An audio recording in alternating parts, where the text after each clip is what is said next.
So COP29, in quotes, is a finance COP.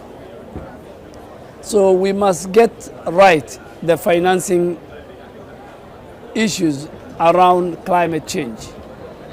Irreducible minimum is that on financing, there was an agreement in Copenhagen of $100 billion that was never achieved, that there was no tracking system, that there was no mechanism to track it.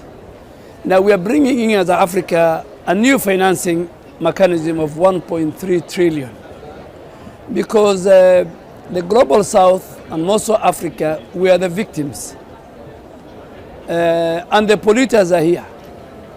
So we want the polluters to pay for the victims. So we are coming with a new financing mechanism of 1.3 trillion by 2030. That's one of our key agenda. And in all this financing, it must not be commercial loan or commercial financing. It should be grants. And why do I say? Kenya itself as a country is a victim of climate change in the last 4 or 5 years. From drought, where 5% of our GDP was consumed, 2.5 million livestock was lost in the Asal region.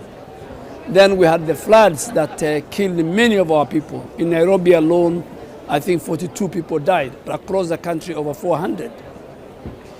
So we are coming here as really victims of climate change, and climate change is real. And the choice for Kenya today, as I stand here, is between three things: climate change, from drought to floods to landslide. How do we deal with it? That destroy our infrastructure, that affects our budget cycle. 2, debts, the burden of debts. And I think the other key thing is the choice we have to make is developing our country, sustainable development.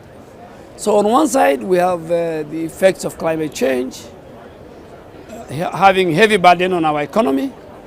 We have the debt burden, and then we have sustainable development. Our people want development.